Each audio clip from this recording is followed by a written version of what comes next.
Watch right now on the Front News Project. In Pokrovsk, the Ukrainian Armed Forces cleared the city center of Russians. You have to see this. Enemy elimination carried out by Special Operations Forces. Exclusive footage. Moscow is preparing for a blackout. Drones are striking the enemy's energy infrastructure. It's burning very brightly. And also, NATO is ready for war with Russia. In the fall of 26, Putin may attack the alliance. Fiery, intense, and blazing footage from the front lines. Watch right now.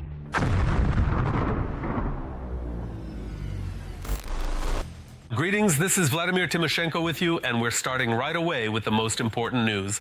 Moscow is getting closer to a blackout. After the drone attack, the Shatura power plant, which supplies heat and electricity to the Moscow region, was on fire. Meanwhile, Moscow Mayor Sobyanin announced a UAV attack on the Russian capital. He claims that Russian air defense destroyed 4 drones heading for Moscow during the day. All the details are known? Our journalists have the information? There were shellings.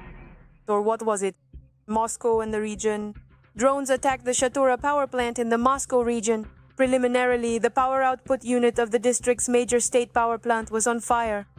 It is this power plant that supplies the Moscow region of the Russian Federation with electricity and heat, according to the Russian publication Astra. The season of raids on Russia's strategic facilities continues. Friendly drones paid a mass visit to Kstovo in the Nizhny Novgorod region. The likely targets of the attack are said to be the Lukoil, Nizhegorod, Nefterksyntez refineries and the Sibur-Gustova petrochemical plant. Ukrainian defenders are also successfully hunting the enemy in the Pokrovsk direction. During the attack by Special Operations Forces on enemy positions, the adversary was either eliminated or taken prisoner. 3 wounded soldiers from an adjacent unit were also evacuated with the help of the NRC. Over the past week, more than 400 have been eliminated against Russian occupiers directly in Pokrovsk itself. The clearing of the central part of Pokrovsk was reported by the air assault forces. The Russians were removed from the area of the railway station, the Pokrovsk Pedagogical College and Soborny Square. This made it possible to block the route of the occupation army and amass forces there. In addition, search and strike operations are being carried out to eliminate them. Small assault groups of Russian occupiers who have entrenched themselves in the urban areas of this settlement. The main fighting is taking place in the area of the high-rise buildings, which are being held by Ukrainian defense forces. At the moment, the enemy is unsuccessfully trying to cross into the northern part of Pokrovsk via the railway and is suffering heavy losses. The occupiers were also blocked on another hot front, Kupiansk. Currently, the supply of the occupation army's units in Kupiansk is being carried out using heavy drones. In addition, it was possible to completely block the further advance of the occupying forces toward the key railway station, Kupiansk-Uzlovaya. And this is the strategic objective of the Russian occupiers in this direction. The coming months will be critical for Ukraine. This opinion was expressed by American military officials who visited Kiev last week.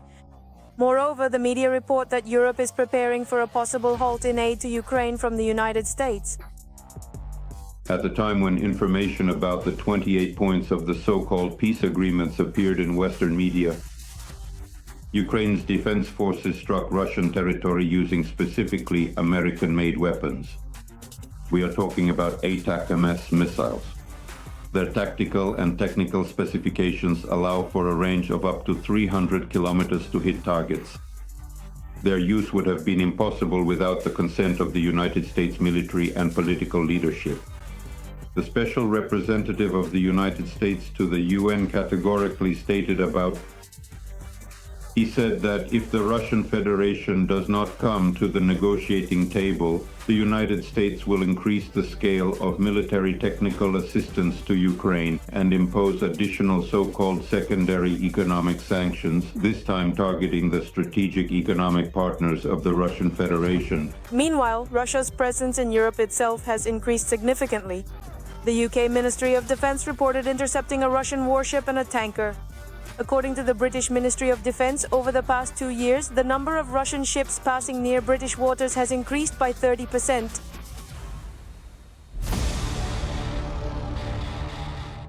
And now, an analysis of the operational situation on the blazing Pokrovsk front. The enemy continues to act with increasing ferocity. On the Pokrovsk front, throughout the day, the enemy attempted 22 times to advance on our positions near the settlements of Shakova, Novaya Shakova, Rodinskaya, Chervony Liman, Mirnograd, Pokrovsk, Kotlina, Novosergeyevka, Filia, and Dakhnaya. 3 engagements are still ongoing. Our soldiers are conducting search and strike operations to identify and destroy enemy groups. And here is the latest news from the Pokrovsk front. The Ukrainian Armed Forces have cleared the center of Pokrovsk of Russian forces. The enemy is unable to gain a foothold there. This was reported by the 7th Air Assault Corps of the Armed Forces of Ukraine. Additionally, operators from the 3rd Special Operations Regiment carried out a successful raid on enemy positions. Dozens of occupiers were killed or wounded. We will show this footage and discuss these and other topics later in our military review. Over the past day, 3 platoons have been eliminated and more than a platoon wounded. The General Staff of the Ukrainian Armed Forces shared details about the fighting for Pokrovsk. Thus, the Defense Forces destroyed exactly 60 Russian assault troops who, under the cover of fog, tried to advance toward the city center and gain a foothold. Another 23 people were wounded. As a result, the occupiers' breakthrough attempt failed.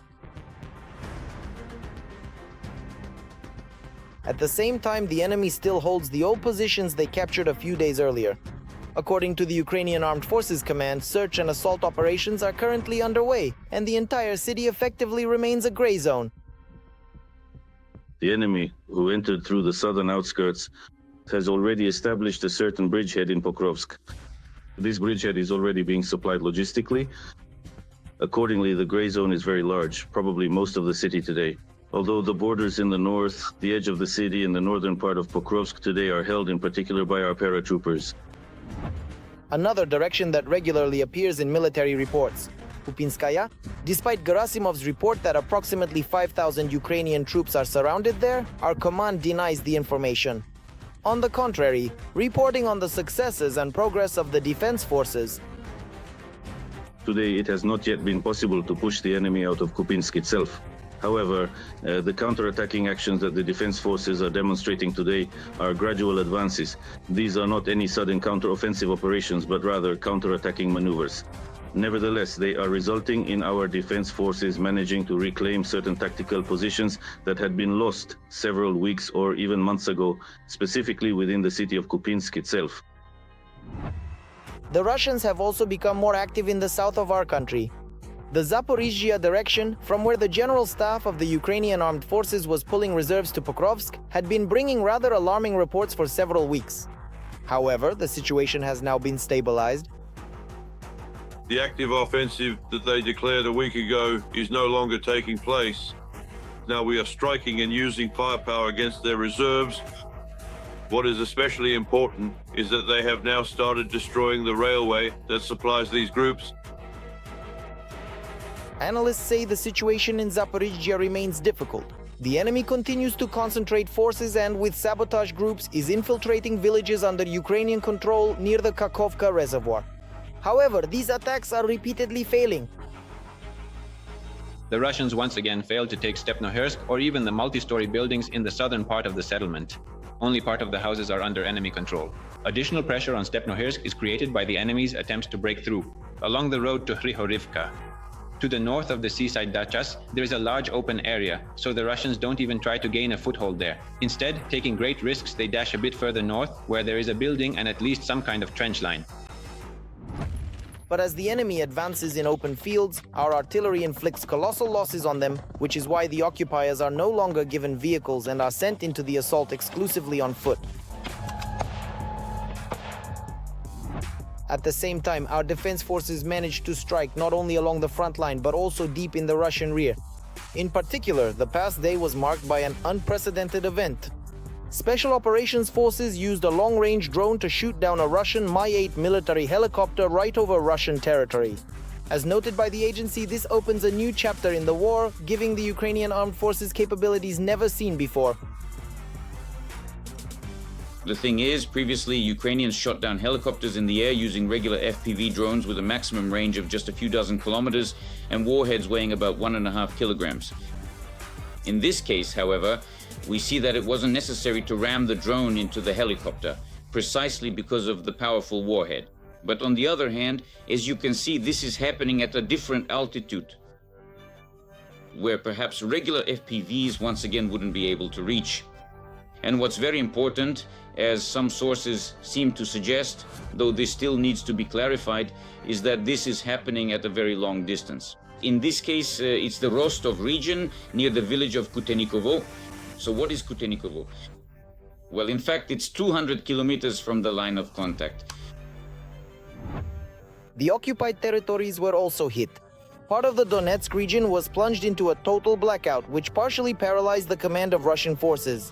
Among more than a dozen successful strikes, the explosions in Dokuchevsk are particularly noteworthy. Analysts are still debating whether the nighttime glow was the result of a strike on a power plant or an ammunition depot. Whatever it was, either way, it's ultimately a blow to logistics. Because if a substation is destroyed, the group loses electricity. If the strike hits an ammunition depot, the group loses shells. This is important for the group that is currently advancing in Donetsk region. In other words, at the very least, it slows down their offensive potential. At the same time, fighters on the ground confirm this information. In fact, due to intensified strikes on Russian logistics in Donetsk region, assault units have lost their sustained capability. They have been cut off from reserves and weapons and have lost momentum in their advance in Pokrovsk as well.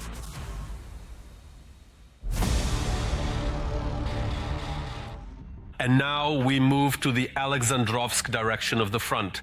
Putin's army is up to its usual tricks here as well.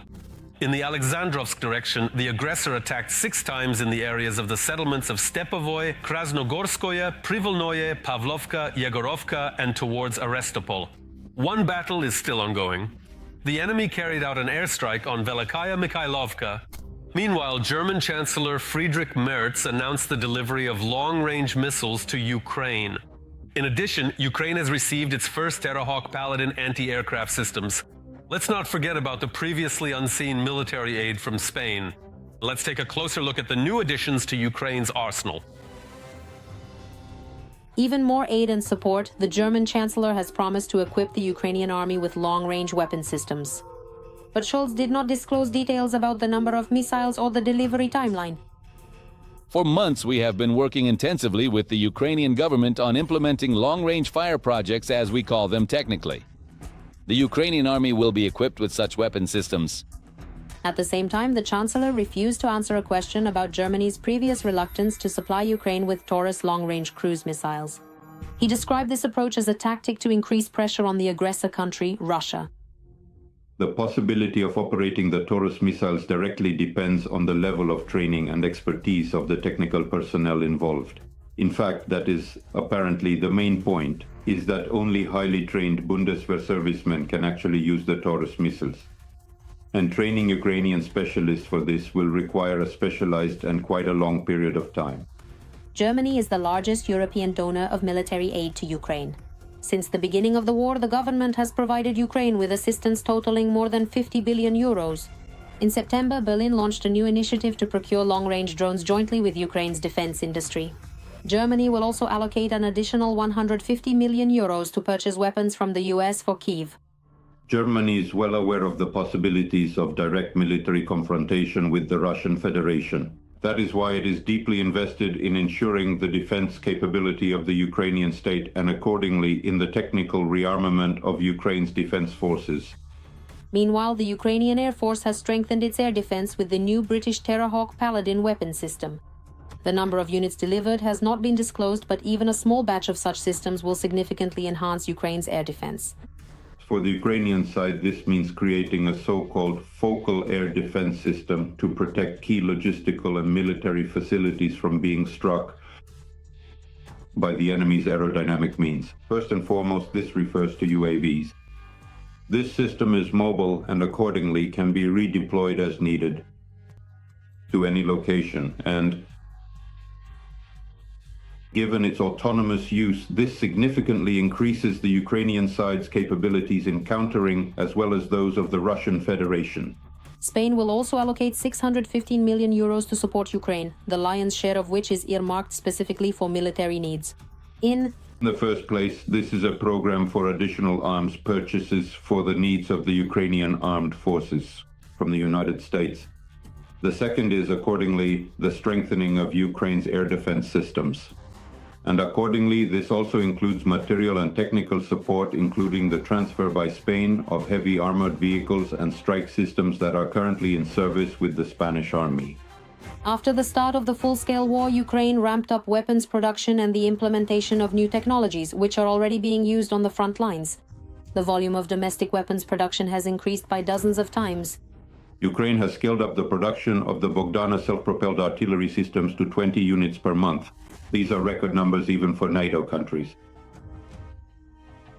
A distinctive feature is that it uses a modified 155mm caliber. This is the NATO standard. Plus, of course, the price-to-quality ratio. In addition, Ukraine's defense forces have increased artillery shell production and have done so to a record level. There is also a scaling up of production of both FPV drones and accordingly strike drones with a target range of over 1,500 kilometers. Earlier, Volodymyr Zelensky stated that the production of domestic weapons, particularly ballistics and drones, is one of the key tasks for the government and manufacturers. It is also worth noting the scaling up of production of electronic warfare systems and radars. In this segment, once again, the Ukrainian defense industry holds one of the leading positions in the world, and accordingly, production. All this means that Ukrainian developers have demonstrated the ability to create high-precision weaponry capable of destroying important enemy military targets deep behind the front lines. Every voice matters. Join our community, support independent journalism and help us bring you the truth from Ukraine. Become a member of Ukraine Today. Join us now. Now let's analyze the operational situation on the Hulyai-Pol sector of the front. The Russian world continues to destroy and kill here as well, and to maim.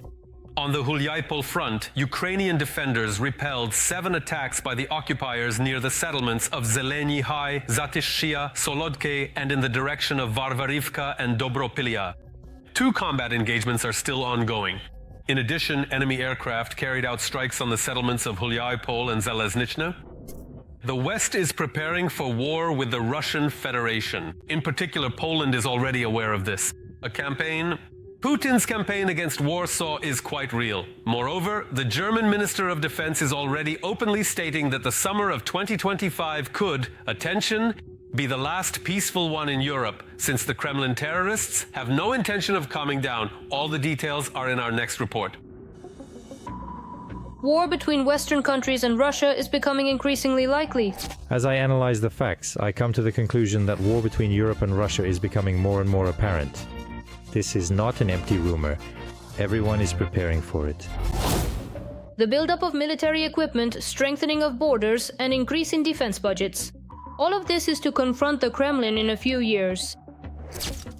In 3 to 4 years, we may face a kind of test of our resilience. It is already manifesting in hybrid forms, but it could become much harsher. For now, all Russia is capable of is testing the patience of NATO countries. This includes, for example, the so-called accidental incursions of Russian drones into various countries, including Poland.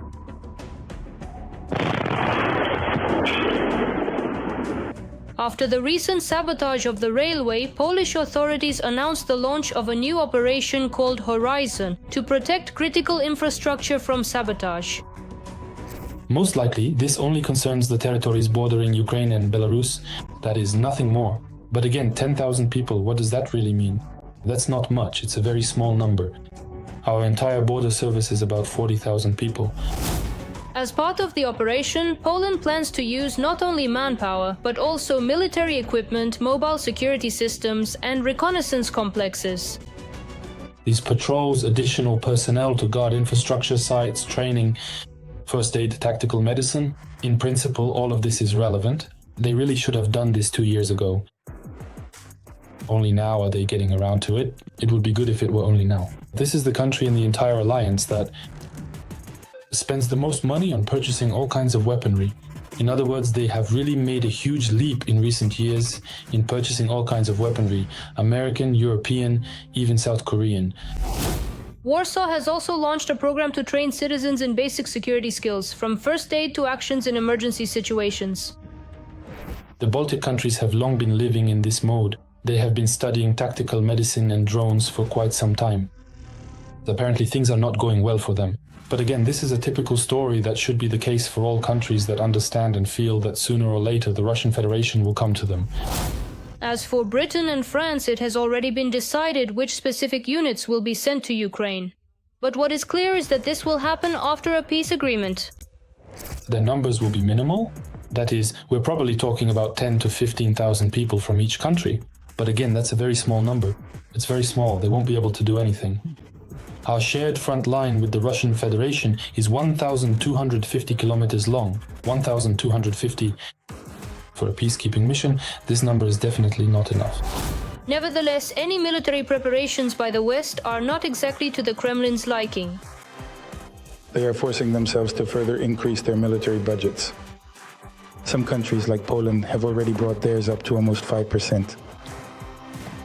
Other countries are following this path, even though it is destroying their economies. But here is the main question. How ready are European countries really to stand up to the Kremlin at this moment, and how much more time do they need to prepare? They told me that they need at least another 2 years just to get their army into some kind of order. At least 2 years. Ideally 5 years. Ideally 5 to 7 years, at least 2, but not less than 2.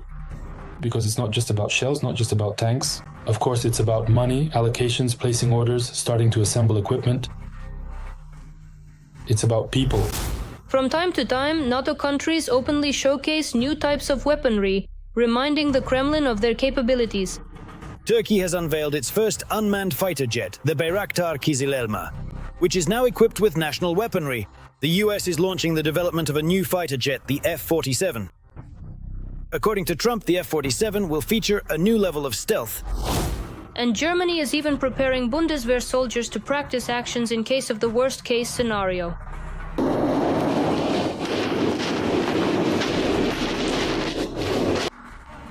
Europe is gradually ramping up its preparations and strengthening its defenses. This situation is clearly not in the Kremlin's favor, because at any moment Russia could face an unexpected pushback.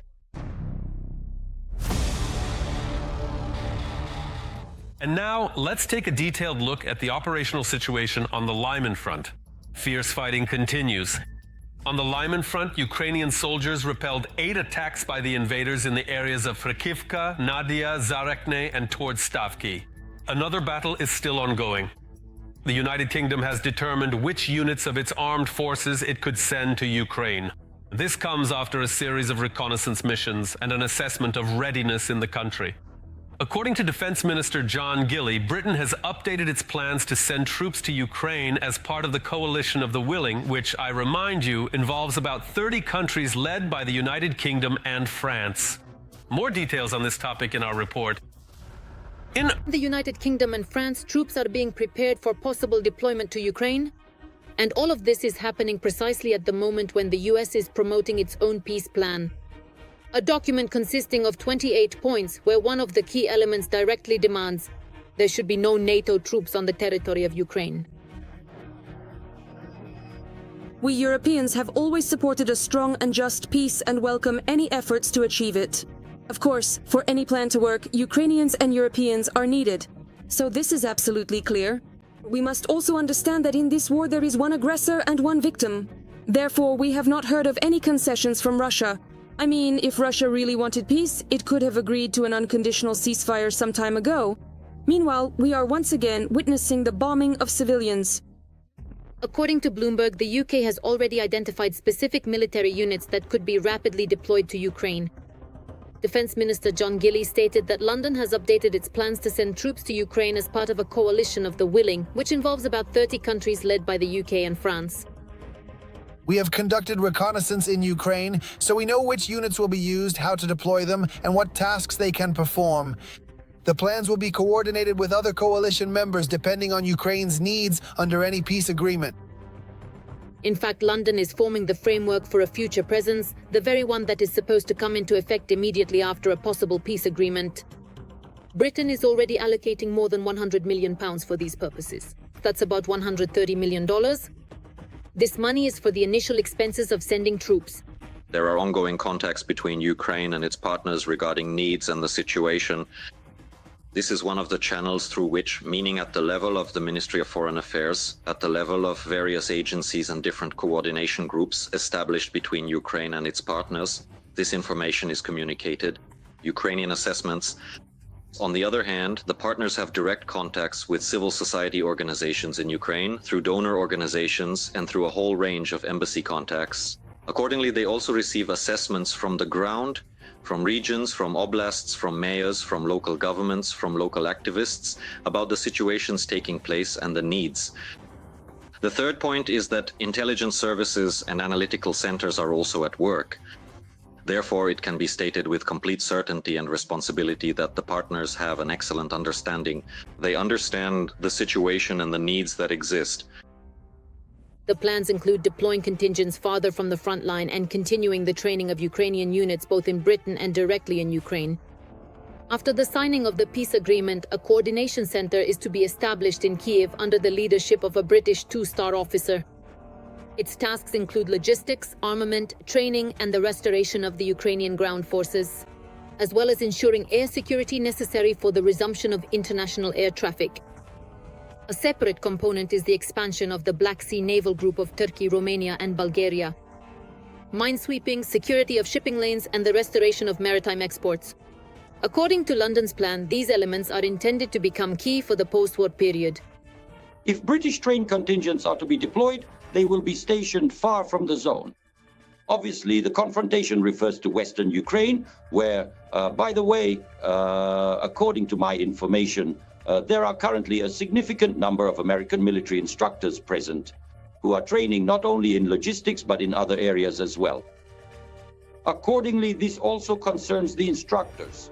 So there is hope that in the event a peace process begins, there is absolutely no expectation, at least for now, that foreign troops will be stationed on the line of confrontation. In other words, what is happening at the present time will simply continue as it currently is. It is only possible, for example, to discuss the idea of replacing American instructors or military personnel with British military personnel, rather than making any other significant changes. Right now, Ukraine and its European partners are facing a difficult choice. On the one hand, there is the need to provide reliable security guarantees and maintain stability after a possible agreement. On the other hand, there is the risk of going beyond the American plan, thereby provoking a new round of pressure from Russia, or even undermining the very architecture of the future peace agreement.